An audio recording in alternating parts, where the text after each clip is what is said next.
Halo, selamat datang di channel saya, Coin Signal Info. Hari ini kita akan membahas lagi perkembangan dari kripto ya, setelah ada informasi tentang interest rate.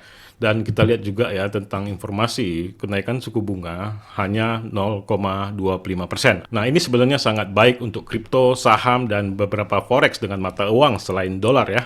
Dan kita lihat semua terjadi kenaikan, dan kita lihat juga untuk kripto tentu saja terjadi kenaikan karena dia pairnya kepada USD. Jadi nilai USD juga turun nih. Anda bisa cek di klikbca.com. Di situ Anda bisa lihat bagaimana perkembangan dari dolar di Indonesia begitu. Di sini Bitcoin sempat terjadi kenaikan ya sampai ke 24.000 dan kemudian terjadi penurunan sedikit dan sekarang harganya di 23.800. Ini sebenarnya masih bagus ya dan ini masih berada di atas 22.700. Nah, ini seperti saya bilang selalu, sebenarnya Bitcoin ini harus menembus 25.000 ya. Kalau tidak ya memang akan terjadi penurunan yang lebih parah lagi ke depannya begitu. Dan batas aman untuk Bitcoin memang harus melewati 25.000. Nah, di sini juga kita bisa lihat dari data untuk order book data dari Binance ya. Nah, di sini juga dia berkata ya bahwa memang critical range of technical resistance-nya memang berada di 25.000. Nah, di sini memang kita dapat melihat pergerakannya ya. Waktu Fed announce di 25 basis point, dia terjadi gelombang yang sangat kencang sekali ya, volatile ya. Kemudian dia terjadi pump sampai ke 24.000. Nah, kemudian dia sekarang terjadi penurunan sedikit. Nah, ini sebenarnya masih bagus ya, cuman lebih bagus lagi kalau dia dapat menembus ke atas 25.000. Nah, itu sangat baik sekali untuk menggagalkan dead cross, karena dead cross masih membayangi nih untuk kondisi kripto, khususnya Bitcoin ya. Bila crossing ini terjadi agak gawat sekali sebenarnya untuk harga Bitcoin, bisa terjadi penurunan yang lebih parah. Namun bagi Anda yang sedang menunggu atau DCA ya, para investor, ini memang hal yang baik kalau terjadi dead cross. Jadi Anda mungkin harus menyiapkan dana untuk serok-serok lagi gitu ya.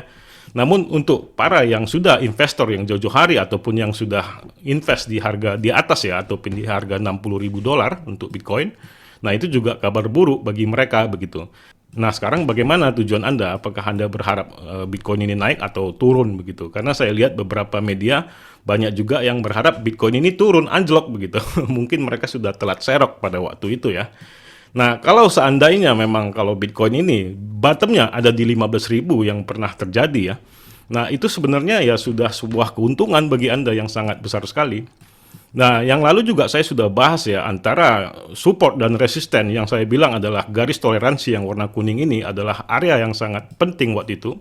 Ketika Bitcoin dapat menembus 17.500 ini, Bitcoin ini akan terbang. Dan benar saja ya, dia terjadi terbang begitu. Nah, sekarang begitu juga, dia berada di area kritikal di 25.000 untuk resistennya.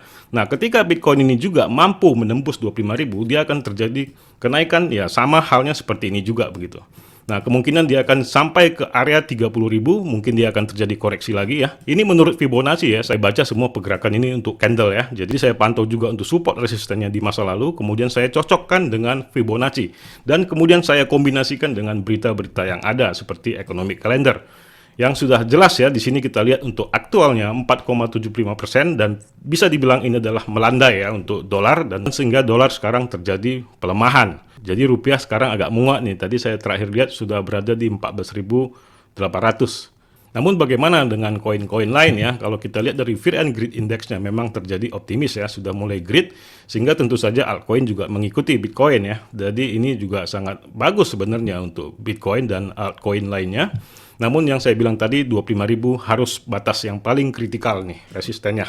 Ya, kita harapkan bisa tembus ya. Bagi Anda mungkin yang mengharapkan Bitcoin jatuh ya, Anda berdoalah 25.000 itu jangan tembus begitu. Tapi menurut saya ya, baik itu Anda yang belum merasa kurang banyak ya dalam hal Bitcoin mau serok lagi di bawah, ya itu sebenarnya harus Anda kesampingkan ya, karena bagaimanapun lebih baik market itu terjadi kenaikan ataupun bull run. Jadi masih ada kesempatan begitu untuk Anda. Namun ya kita harus tetap jangan terlalu serakah ya. Kalau memang kita belum sanggup ataupun belum sampai ke serok ke harga $10.000 yang dimimpi-mimpikan orang banyak begitu ya. Ya bagaimana kita harus terima apa adanya begitu. Nah sebenarnya ini bisa diambil kesempatan ya. Ketika 25.000 ini tembus di atas 25.500 baiknya. Nah dia akan mengejar lagi ke harga 30.000 begitu. mungkin itu akan terjadi lagi gunting-menggunting harga ya di 28.000 atau di 27.000. Seperti saat ini ya, Bitcoin ini kan diharapkan bisa menembus 25.000. Namun di harga 24.000, 23.000 digunting-gunting begitu, digagalkan begitu.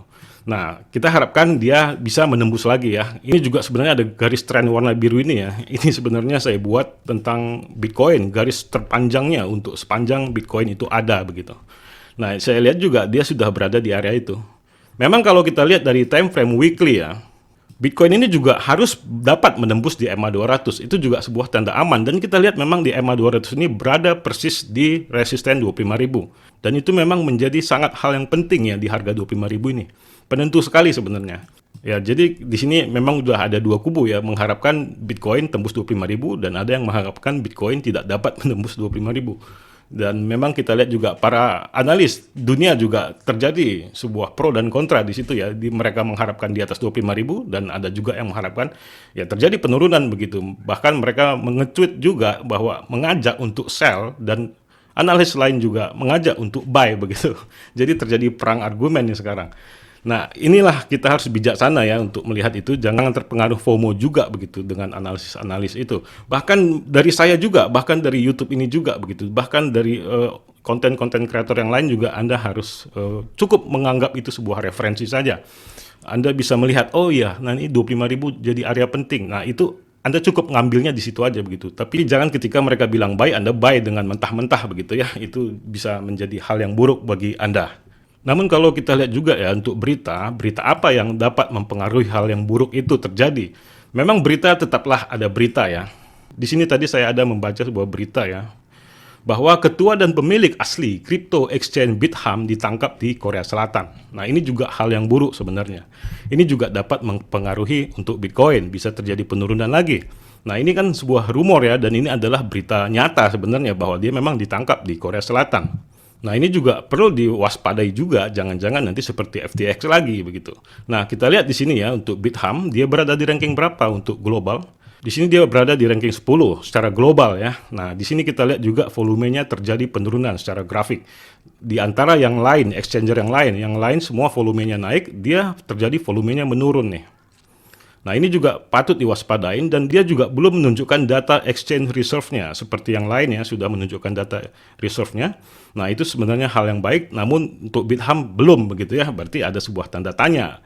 Dan benar saja dia tertangkap di Korea Selatan begitu. Nah, ini juga hal yang perlu diperhatikan. Kenapa harus diperhatikan begitu ya? Nah, kalau kita lihat untuk volumenya, yang terbesar adalah Bitcoin untuk Bithumb ini.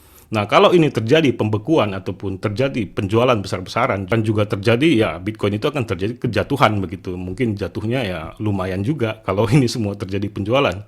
Kalau kita lihat volumenya ada 80 juta US dollar ya. Kalau setengahnya aja terjadi penjualan tiba-tiba ya akan terjadi penurunan juga yang lumayan parah begitu. Namun berita ini saya lihat sebenarnya agak tenggelam ya dibandingkan berita dengan The Fed. Ya, di mana The Fed konfirmasi kenaikan suku bunga yang hanya 25 basis point. Nah, ini juga suatu hal yang menarik dan berita-berita yang lain jadi tertutup begitu. Dan sehingga Bitcoin saat ini terjadi kenaikan. Namun kalau kita lihat di time frame 4 jam ini ya kita lihat Bitcoin cukup masih bagus begitu, bahkan mengarah ke sideways sebenarnya. Dan bisa dibilang masih jauh untuk menembus ke 25.000. Namun kalau kita lihat dari time frame weekly, tampaknya dead cross itu sangat membayangi gitu, sangat menakutkan begitu. Kalau itu terjadi, ya waspadalah begitu. Berarti 25.000 menjadi area resisten terkuat untuk Bitcoin. Nah, dari hal ini semoga Anda dapat mengambil sebuah keputusan begitu, ataupun mendapatkan sebuah referensi ya. Untuk koin-koin lain begitu yang Anda koleksi seperti altcoin lain, bahkan itu Dogecoin sekalipun yang dibilang lagi naik-naiknya ya. Namun ya Anda harus melihat ya kondisinya seperti ini ya. Semuanya sama ya. Kita lihat grafiknya mirip sekali dengan Bitcoin. Jadi semuanya penentunya ada di Bitcoin. Nah, berarti otomatis harga 25.000 sebagai critical ini sangatlah penting begitu. Dan itu bisa menjadi acuan Anda apakah mau buy atau mau sell begitu ya. Nah, saran saya sih kalau menurut saya nanti kalau dia terjadi kenaikan ke 25.000, mungkin dia akan terjadi pantulan lagi. Jadi seolah-olah tidak mampu. Nah, yang saya khawatirkan sebenarnya dead cross ini, kalau semakin lama dia terjadi sideways, kemungkinan dia akan terjadi crossing. Kalau memang dalam waktu dekat ini Bitcoin tidak mampu menembus 25.000, ya itu sangat bahaya sebenarnya untuk harga Bitcoin terjadi penurunan. Jadi bagi Anda yang para DCA atau investor ya siap-siap Anda dana ya untuk menyeroknya begitu. Jadi dalam kondisi begini ya jangan terpengaruh FOMO ya. Karena masih dibutuhkan dana juga. Kalau memang terjadi crossing, ya Anda harus siapkan dana. Kalau tidak punya dana, Anda tidak bisa serok. Oke ya, ini yang bisa saya sampaikan saat ini ya. Semoga ini dapat menjadi perhatian Anda ataupun referensi buat Anda dalam mengambil keputusan, seperti berita-berita tentang Bitham juga yang baru tertangkap di Korea Selatan. Semoga saja tidak separah FTX efeknya begitu. Sebelum saya mengakhiri video ini, saya mau mengundang Anda untuk mendaftar di akun Binance, yang merupakan exchanger atau bursa kripto terbesar di dunia dari segi kapitalisasi dan keuangan reserve-nya yang transparan, dengan total asetnya sebesar 69 miliar US dollar, atau dalam rupiah 1080 triliun rupiah. Untuk mendaftar, ada link pendaftaran di deskripsi video. Dengan mendaftar melalui link pendaftaran di bawah, Anda mendapatkan diskon fee 20% setiap transaksi seumur hidup. Dan mendapatkan juga dana Rp100.000 ketika pertama kali mendaftarkan akun Binance. Anda juga bisa mendownload Binance di Play Store dengan memasukkan kode diskon FUBG7SNU. Dan tetap mendapatkan diskon 20% setiap trading seumur hidup dan dana Rp100.000. Banyak sekali kelebihan Binance, baik dari segi kecepatan dalam trading dan paling stabil, hampir tidak pernah error ketika market lagi meroket. Selain itu juga memiliki banyak fitur seperti staking, tabungan fleksibel, auto investasi yang cocok untuk Anda yang sedang DCA atau dollar cost averaging. Dan ada juga fitur Launchpad dan Launchpool yang pada dasarnya ketika kripto baru launch di Binance akan mendapatkan keuntungan hingga 20.000% yang tertinggi. Tentunya dengan kecepatan tangan Anda untuk take profit. Silakan daftar segera, kesempatan terbatas. Dan Anda bisa tanyakan hal-hal yang perlu Anda ketahui di DM Instagram saya. Dan di akhir video saya ucapkan salam profit.